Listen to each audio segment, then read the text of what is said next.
Hello, I'm Natalia, and in this video I'm going to be showing you how to knit a super easy pair of fingerless gloves.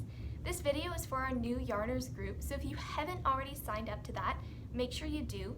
You'll receive an email with the written instructions for this project and some links to some helpful videos that'll detail the stitches used in this project. You'll also, towards the end of the month, receive an invite to our Zoom meeting that's going to take place April 24th from 11 to 1, and it's just a chance for you to ask any questions about the project that you had and chat with the other crafters who are making this along with you. A quick note before we begin, this video is going to detail a pattern that's described in a video from Joanne's Web. So if you're interested in checking out the original, that link is going to be included in the email sent out to you. You'll also, in that video, see a different way to seam up your gloves at the end. Let's take a look at the materials you're going to need. You'll only need a few things for this project. You need a pair of straight knitting needles in 5mm. They're sometimes called US size 8. It doesn't matter, they're the same thing. You'll need about 150 to 200 yards of worsted weight or weight 4 yarn, a pair of scissors, and a large eye or tapestry needle with an eye large enough that it's going to fit your yarn through it at the end. Make sure it's also blunt tipped so it doesn't split your yarn when you're weaving in your ends. Okay, now I'm going to show you how to cast on. I'm going to demonstrate the long tail cast on. It's one of the more complicated cast ons because you have to measure out your tail ahead of time. A good rule of thumb is that you want to measure out a length of yarn about 3 times the finished width of your knitting project. So I'm just going to go along my needle and measure that about 3 times. We're going to be casting on 40 stitches. And now I like to err on the heavy side. I'm going to give it another 10 inches. Try and leave a good length of yarn as well at the end because that's what you're going to use to sew up your glove. Okay, so now I'm going to put this tail to the side and I'm going to move the yarn coming from the ball. Make sure the ball of yarn is on your right hand side. And just hold that in your right hand. With the tail, I'm going to pick it up in my left hand by draping it over my fingers like this. And you can just hold that there like you're making a thumbs up. Rotate your hand so your thumb rests on top of the yarn. And just flick the yarn over your thumb. And then turn your hand upright like you're making a thumbs up now. And now, you're just going to pinch with your index finger, so pinch that between your index finger and thumb, and just slide the yarn loop like that and twist your finger up. I'll show you that again. Drape it over your left hand and rest your thumb on top of the yarn. Scoop your thumb under and turn it upright. Now pinch your index finger against your thumb, pinch this loop and just slide it over onto your index finger and turn it so that your hand is facing this way. Okay, now you're going to take your knitting needle and you can kind of see you've got this loop with a twist in it on your finger, and you're just going to go under this top part of the loop. So just under this top leg, right through the center, under the top one, cross it behind your finger. And you can kind of pinch that there between your thumb and middle finger. And now you're going to take your right hand, holding the yarn, and go behind the needle like this, and then just bring it over the needle, pulling out to the right again. So you can sort of see in here, you should sort of be able to see that stitch poking out. And now you're just going to take this loop on your finger and pull that over the tip of the needle and slide your finger out. And then you can just tug it tight. Okay, let's do it again. I'm going to drape the yarn over my hand, place my thumb on top and scoop under, and then turn it upright. Pinch my index finger against my thumb and pull the loop over top, and then twist my finger around. I'm going to insert the needle crossing behind my finger, pinch that there, And then take your yarn and go behind the needle and over top between your finger and the needle, and then take this loop on your finger and just pull it over the needle. You don't want to tug it too tight or you'll get a cast on that's not stretchy enough for your project. And you just keep doing this until you've got 40 loops on your needle. So go ahead and cast on the rest of your stitches and then I'll show you how to knit them. So I finished casting on my 40 stitches. I've got 40 loops on my needle, and right now I have my loose tail just dangling here. It's coming from the front and my yarn is leading from the back. So because this isn't the correct knitting position, we're going to turn our needle, just rotate it like this, so that the yarn is now coming out from this loop on the front. So we had the needle like this, the tail over here, and we just rotated it 180 degrees, like that. You're gonna hold it in your left hand, pinch it between your thumb and index finger, and use the rest of your fingers to support the needle. Now you're going to pick up your empty needle in your right hand and slide these stitches up towards the front. So here we go. We're going to knit our first stitch. With this loop, you can kind of see you've got this loop on your needle. You're going to go under this top leg here, just this one part of the loop, and cross your right needle behind your left one. And then just give that a little tug. And now you're going to take your yarn in your right hand and go behind your needle, behind your right needle, just holding it over here, and then flick it over the right needle and pull it down. So your yarn is now resting between your needles and you should be able to see that yarn coming out through here. You're going to take your left needle and take the loop on your left needle and just tug it over top of your right one, and then you can slide it off and tug it tight. Make sure not to pull too tightly. You want there to be a little bit of room between the yarn and the needle, so don't yank really hard on your yarn. Give it a bit of grace. Then you're going to go under this next loop the exact same way, pick up the top leg of the loop and go through, crossing behind your left needle. So you've got this bar of your stitch over top of an X with your right needle behind your left one. And then you're going to take your yarn in your right hand, go behind your right needle like this, and flick over just over your right needle, and then go down, tug it snugly, and take the loop on your left needle, pull over top, and slide that loop off your left needle. And you're just going to keep doing this, knitting every stitch until you get to the end of your row. So once you get to the end, come on back and I'll show you what to do to start your next row.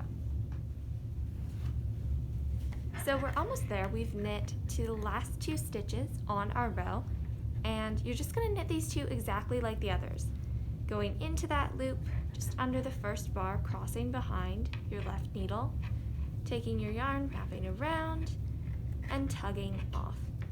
The last stitch might feel a bit funny. That's completely fine. And now we're at the end of our row. This might look somewhat familiar because it's similar to the position you started in when you cast on, with the yarn leading from the back. That's not going to work to knit with. We're going to have to rotate the needle, so turn it 180 degrees like this, and your yarn should be coming from the front from this loop up here. So you're going to pick up your empty needle and now hold your full needle in your left hand. Take the empty needle in your right one, and you're going to go into your first stitch and knit it. And now you're going to go across the row exactly the same way. So you want to keep doing this, knitting across rows and then turning to knit the next one until your piece wraps lengthwise around your hand snugly. And once you've got it to the correct length, I will show you how to bind it off.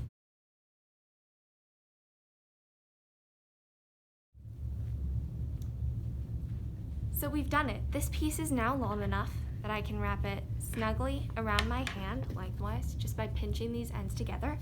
So this is the perfect length. I've done about 48 rows. You're just going to make it as long or as short as you need to fit your hand comfortably. To get these stitches off our needles, we're going to bind off.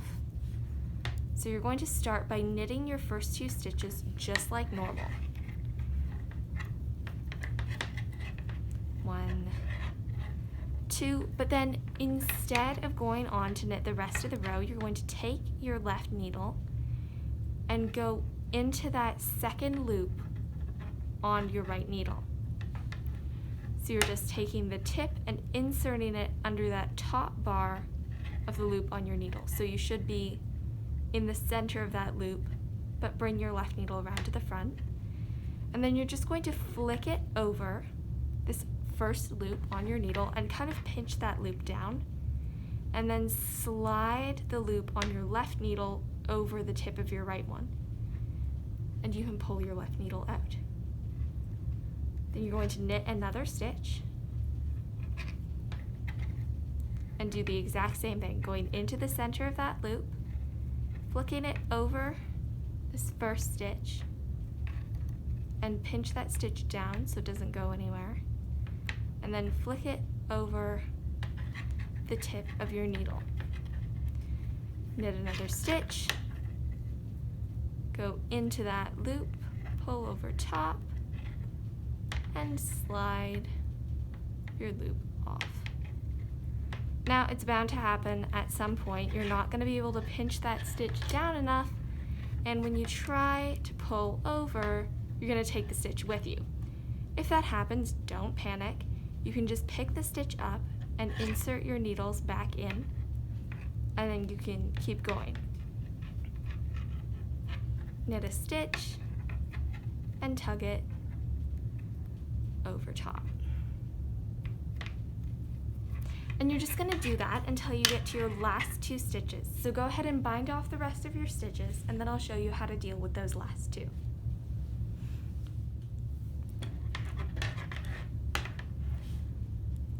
So I finished binding off the rest of my stitches. I've just got 1 left on each needle. So you're just going to knit this last stitch and tug over top. So now you've got 1 stitch left.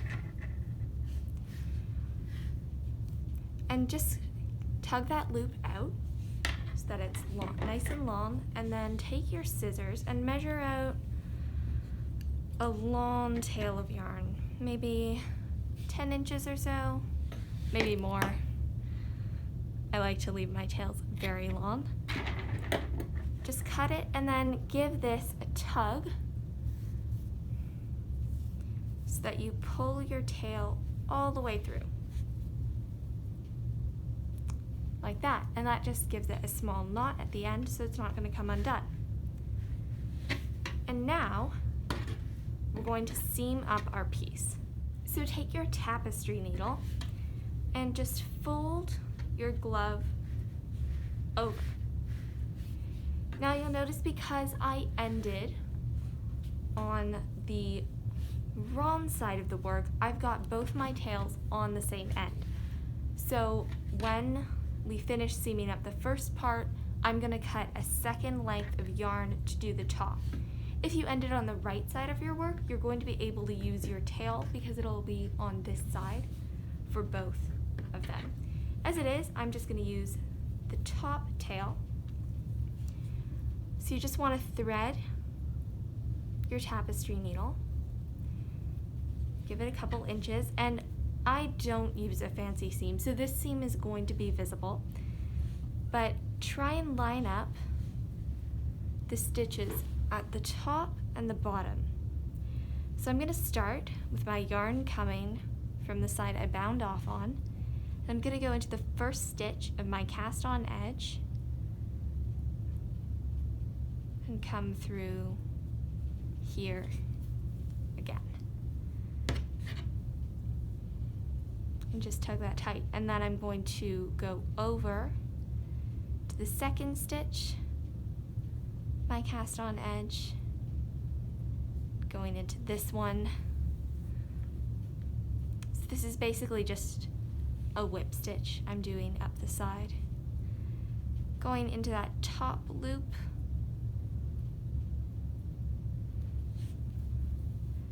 and pulling through this one.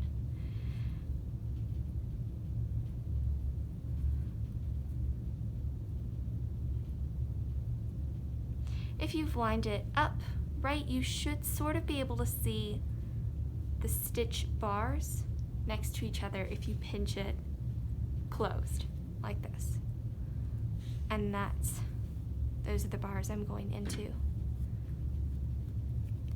So that's all you're going to do, and do this for about till you get maybe 3 inches away, 3 or 4 inches away from the top of your glove, and then stop, and I'll show you what to do with the rest of it. So I've finished the bottom part of my seam because this is as long as I want the glove to be. I want to have about this much left for the fingers. So now you can stop seaming. You're going to have to pick an inside and an outside now. So if you like this part, this side of your glove better with this seam, then you can absolutely feel free to make this the outside. I think I like this side of the seam better. So I'm going to be weaving in my ends on this side. You want to weave on your ends on whichever side is going to be the inside of your work. So I've got my yarn coming from here. I've just finished a seam, and I'm just kind of going to pick up a couple loops to get me into the main part of the glove. And to weave in your end, you're going to start on a loop that curves down. So on one of the down curving loops, you should have your yarn coming out of it, and then you go over the loop that curves up and into another loop curving down. If it helps you remember, you can call them smiles and frowns. So you're going over the smile and into a frown and then into the smile below it.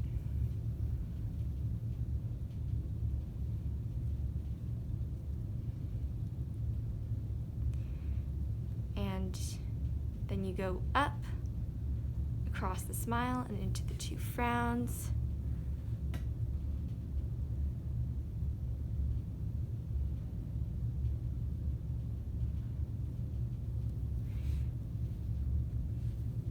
Sort of like this. You want to be going into the top stitch that your yarn just left, so that each top stitch you go through twice. Same with each bottom stitch.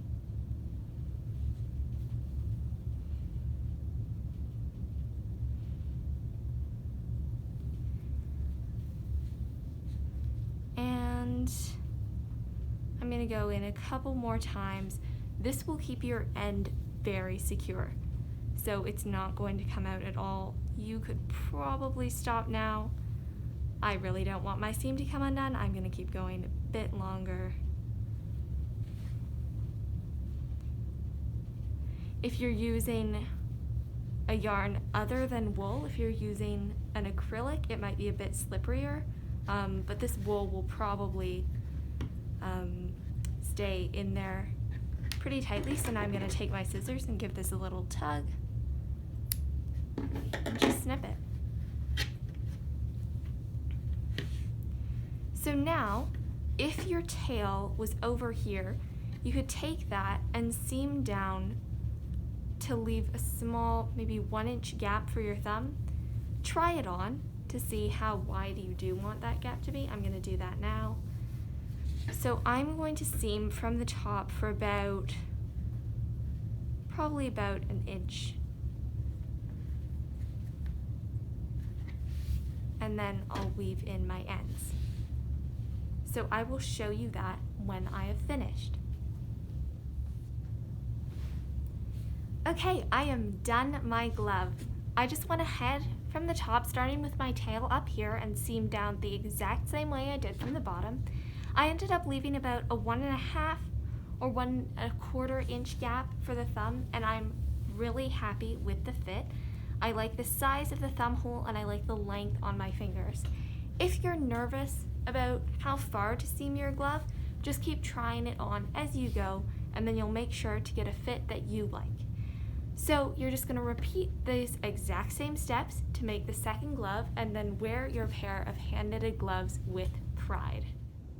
Thank you so much for watching. I hope you enjoyed this video, and I hope to see you at the Zoom meeting on April 24th. Bye for now.